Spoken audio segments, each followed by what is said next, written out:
నమస్తే. ఈ టిప్స్ తో మనము గంటల్లో చేసుకునే పనులను నిమిషాలలో చేసుకోవచ్చు. వాష్రూమ్ అనేది ఇలా గారపట్టిన మరకలు ఎక్కువగా ఉన్నాయనుకోండి, మనము ఏ లిక్విడ్ తో క్లీన్ చేసినా అంత ఈజీగా తొలగిపోవు.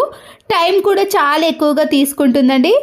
ఇలాంటి గారపట్టిన మరకలను చిటికెలో క్లీన్ చేసుకోవాలంటే ఈ చిన్న టిప్ని ఫాలో అవ్వండి. ముందుగా ఇలా ఒక ప్లాస్టిక్ బౌల్లోకి నేను కొన్ని వాటర్ని తీసుకొని, వంట సోడా ఉంటుంది కదండి, ఇది వాటర్లో తడవటం వలన అలా ముద్దగా తయారైంది. ఆ పౌడర్ని కొద్దిగా వేసినాక వాటర్లో కలిపేసి కొద్దిగా మాత్రమే మనము కోల్గేట్ పేస్ట్ని కూడా యాడ్ చేసుకోవాలి. ఈ రెండు కూడా వాటర్లో బాగా మిక్స్ అయిన తర్వాత మనము ఈ వాటర్ని ఈ వాష్రూమ్లో వేయాలి. ఇలా కొద్దిగా వేస్తూ మనము బ్రష్తో క్లీన్ చేసుకోండి. గారపట్టిన మరకలు ఇంకా ఎక్కువగా అనిపిస్తే వాష్రూమ్ని ఒక 10 మినిట్స్ పాటు అలాగే ఉంచేసిన తర్వాత బ్రష్తో కాకుండా నేను ఇక్కడ స్టీల్ స్క్రబ్బర్తో పైన మాత్రం క్లీన్ చేసుకుంటున్నానండి. గారపట్టిన మరకలు త్వరగా పోవాలంటే ఈ స్టీల్ స్క్రబ్బర్తో ఇలా పైన రాసిన తర్వాత లోపల మాత్రం మనము మామూలు బ్రష్తో క్లీన్ చేసుకుంటే సరిపోతుంది. ఆ తర్వాత వాటర్తో క్లీన్ చేసుకొని చూడండి, ఎంత గారపట్టిన పసుపు మరకలైనా ఈజీగా తొలగిపోతాయి. చూసారు కదండి, ఇంతకుముందు మీకు క్లియర్గా చూపించాను గారపట్టిన మరకలు ఎలా ఉన్నాయో. కానీ ఇప్పుడు మాత్రం ఒక్క మరక కూడా కనిపించకుండా వాష్రూమ్ అనేది ఎప్పుడు చూసినా కూడా చాలా నీట్గా కొత్త దానిలా కనిపిస్తుంది. ఇంతకుముందు ఇక్కడ సైడ్లో మీకు గారపట్టిన మరకలు, పైన గారపట్టిన మరకలు కనిపించాయి కదండి. ఇప్పుడు లోపల కానీ బయట కానీ ఎలాంటి మరకలు కూడా కనిపించవు. వెల్లుల్లి రెబ్బలపై ఉండే పొట్టు తీయాలంటే మన గోర్లు అనేవి నొప్పి పెడతాయండి. ఇలా కేజీలు తీసినా కానీ లేదా చట్నీలోకి కొన్ని తీసినా కూడా ఈ చిన్న టిప్ని ఫాలో అవ్వండి. ఈ వెల్లుల్లి రెబ్బలను ఇలా విడివిడిగా చేసుకున్న తర్వాత వీడియోలో చూపించిన మాదిరిగా ఒక వెల్లుల్లి రెబ్బను తీసుకొని 2 వేల మధ్యలో పెట్టుకొని ఇలా గట్టిగా ప్రెస్ చేసామనుకోండి, దానిపై ఉండే పొట్టు అనేది చాలా ఈజీగా వచ్చేస్తుంది. మీకు ఇంకొకసారి కూడా చూపిస్తాను చూడండి. ఇలా 2 వేల మధ్యలో వెల్లుల్లిపాయను గట్టిగా ప్రెస్ చేసామనుకోండి, ఈజీగా పొట్టు అనేది బయటకి వచ్చేస్తుంది. మనము పల్లికాయను ఏ విధంగా గట్టిగా ప్రెస్ చేస్తామో ఆ విధంగా ప్రెస్ చేస్తే సరిపోతుంది. ఇలా ఎన్ని కేజీలు తీసినా కూడా మన గోరు అనేది నొప్పి పెట్టకుండా ఉంటుంది. మరొక యూస్ఫుల్ టిప్, షూ లోపట ఇలాంటి లేయర్ వస్తుంది కదండి, అది పూర్తిగా నల్లగా మారటం కానీ త్వరగా అరిగిపోవటం లాంటిది జరుగుతుంది. మనము కాలు పెట్టినా కూడా అంత మెత్తగా అనిపించదు. ఇలా మనము ఒక పాడైపోయిన సాక్స్ను ఈ లేయర్కి వేసి షూ లోపల పెట్టేశామనుకోండి, ఎంతసేపు షూస్ని కాలికి ఉంచినా కూడా గట్టిగా అనిపించకుండా పాదం అనేది ఎప్పుడు మెత్తగా ఉంటుంది. దీనివల్ల మనకి మడమ నొప్పులు కూడా రాకుండా ఎంతసేపైనా వేసుకోవచ్చు. ఇలాంటి ప్లాస్టిక్ కవర్లు మనకి ఎన్నో వస్తాయండి, వేస్ట్ అని పడేసాం కానీ వీటిని కూడా మనము డస్ట్బిన్కి కానీ లేదా ఇంట్లో ఉండే వేస్టేజ్ని అంతా వేయడానికి యూజ్ చేసుకోవచ్చు. ఇలా ఎన్ని ప్లాస్టిక్ కవర్లు ఉన్నా సరేనండి, అన్నిటినీ కూడా ఒక దగ్గర ఇలా జాయిన్ చేసుకున్నాక మన ఇంట్లో వేస్ట్గా ఉన్న ఇలాంటి కార్డ్బోర్డ్ బాక్సులు ఉంటాయి కదండి, ఏదైనా మేకుకు వేసుకునే వాటిని ఇలా తీసుకున్నాక నైఫ్తో మధ్యలోకి చిన్న హోల్ అనేది చేసుకోండి. అన్ని ప్లాస్టిక్ కవర్లను ఇలా బాక్స్ లోపలికి పెట్టేసిన తర్వాత ఇది మేకుకు వేసుకొని ఎప్పుడు మనకి ప్లాస్టిక్ కవర్ యూజ్ అవుతుందో అప్పుడు ఒక్కొక్క ప్లాస్టిక్ కవర్ని ఈ బాక్స్లో నుంచి తీసుకొని యూజ్ చేసుకోవచ్చు. మళ్ళీ అన్ని ప్లాస్టిక్ కవర్లను ఈ బాక్స్లో పెట్టేసామనుకోండి, మనకి అన్నీ కూడా ఒకే దగ్గర ఉంటాయి కాబట్టి ఎప్పుడు కావాలంటే అప్పుడు తీసి వాడుకోవచ్చు. వాషింగ్ ఏరియా అనేది ఇలా మురికిగా తయారవుతుందండి.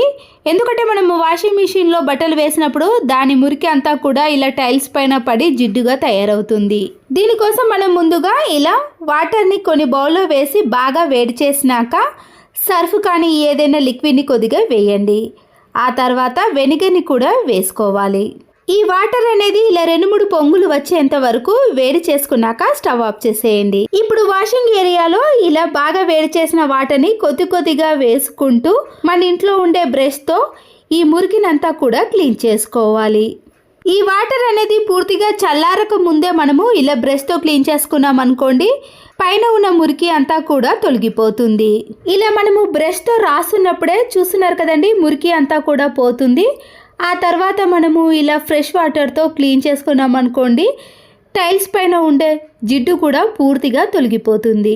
హాట్ వాటర్లో ఇలా మనము లిక్విడ్ని వేసి టైల్స్ని క్లీన్ చేసుకున్నాం అనుకోండి, ఎంత జిడ్డు పట్టినా టైల్స్ అయినా సరేనండి చాలా నీట్గా క్లీన్గా కనబడతాయి. ఇలాంటి క్లాత్ బ్యాగులు ఉంటాయి కదండి, వాటిని మనం వేస్ట్ అని పడేస్తాం. కానీ ఇలా బ్రష్లు అన్నిటినీ కూడా ఒక బ్రష్ని పెట్టి తర్వాత కొద్దిగా మలుచుకొని మరొక బ్రష్ని కూడా పెట్టుకుంటూ ఇలా పేస్ట్ని కానీ బ్రష్లు అన్నిటినీ కూడా ఈ క్లాత్ బ్యాగ్లో పెట్టేసుకొని చివర్లో 2 రబ్బర్ బ్యాండ్లను వేసామనుకోండి, ఈ బ్రష్లన్నీ కూడా ఒకే దగ్గర ఉంటాయి.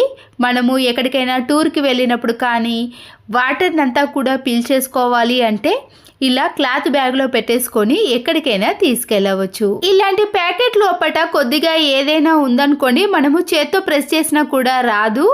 ఇలా పూర్తిగా మనము సీజర్తో ప్యాకెట్ పై భాగాన కట్ చేసుకొని ఒక వెడల్పుగా ఉన్న గిన్నెలోకి ఈ ప్యాకెట్ని పెట్టిన తర్వాత దానిపై నుంచి ఇలా లిడ్ మూతను పెట్టి ఆ ప్యాకెట్ని ఇలా గట్టిగా ప్రెస్ చేస్తూ తీసామనుకోండి, లోపల ఉన్నదంతా కూడా ఈ గిన్నెలోకి వచ్చేస్తుంది.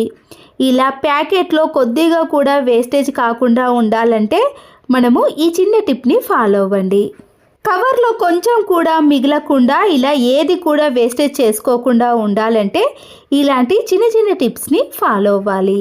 ఇంట్లో ఇలాంటి ఎగ్ ట్రే ఉందనుకోండి, మనము కొద్దిగా పాడైపోయినా పాడేస్తాం. కానీ వీటిని మనము ఇలా నాన్ స్టిక్ ప్యాన్స్ ఉంటాయి కదండి, ఒక్కొక్కటిని ఇలా ఒక్కొక్క గ్యాప్లో పెట్టేసామనుకోండి, గ్యాప్ ఉండటం వలన ఇవి స్క్రాచెస్ కానీ లైన్స్ అనేవి పడకుండా ఇలా మనము ఇంట్లో ఉన్న అన్ని నాన్ స్టిక్ ప్యాన్స్ని ఈజీగా పెట్టేసుకోవచ్చు. స్క్రబ్బర్తో క్లీన్ చేసుకొని కూడా మనము ఇలా ఎగ్ ట్రేలో పెట్టేసామనుకోండి, వాటర్ అనేవి పూర్తిగా కింది నుంచి వెళ్ళిపోతాయి. ఇలా నాన్ స్టిక్ ప్యాన్స్ పాడవకుండా ఉండాలంటే ఇలా చేయండి. టీ తాగే కప్స్ ఉంటాయి కదండి, ఇలాంటి ప్లాస్టిక్ కప్స్ని దాంట్లో నుంచి నేను ఇక్కడ ఒకటి తీసుకొని దీనితో సంక్రాంతికి కలర్స్ని ఈజీగా ఈ కప్ సహాయంతో వేసేయచ్చు. దీంతో పాటు పాత మాస్క్ ఉంటుంది కదండి, ఇలా 4 సైడ్స్ కూడా ఈ పాత మాస్క్ని సీజర్తో కట్ చేసుకోవాలి. కట్ చేసుకున్నాక ఇలాంటివి మనకి 3 లేయర్స్ వస్తాయి కదండి, దాంట్లో నుంచి మీరు ఏ క్లాత్ని తీసుకున్నా పర్వాలేదు. ముందుగా మనము ఇలా డిజైన్ని కానీ ముగ్గుని వేసుకున్నాక కలర్స్ని మనము ఇలా డైరెక్ట్గా చేత్తో వేస్తాం కదండి, కానీ చాలా టైం తీసుకుంటుందండి కలర్స్ వేయాలి అంటే. సంక్రాంతికి మనము ఇలా తక్కువ టైంలో ఈజీగా కలర్స్ అన్నీ వేయాలి అంటే ఇలా ప్లాస్టిక్ కప్పులోకి కలర్ని వేసిన తర్వాత కట్ చేసుకున్న మాస్క్ ఉంటుంది కదండి, దాన్ని పైన వేసి అది ఊడిపోకుండా ఉండటానికి ఒక రబ్బర్ బ్యాండ్ని కూడా వేసేయండి. ఇప్పుడు ఈ కప్ సహాయంతో మనము ఎక్కడైతే కలర్స్ వేయాలనుకుంటున్నామో ఆ విధంగా కలర్లు వేసామనుకోండి, చాలా తక్కువ టైంలో ఈజీగా కలర్లన్నీ కూడా వేసేయచ్చు.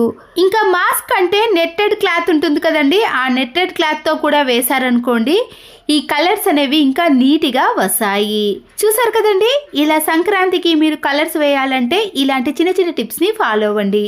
ఈ వీడియో మీకు నచ్చినట్లయితే తప్పకుండా ఒక లైక్ చేసి మీ ఫ్రెండ్స్కి కానీ రిలేటివ్స్కి షేర్ చేయండి. మరో వీడియోతో మళ్ళీ కలుద్దాం. Thanks for watching.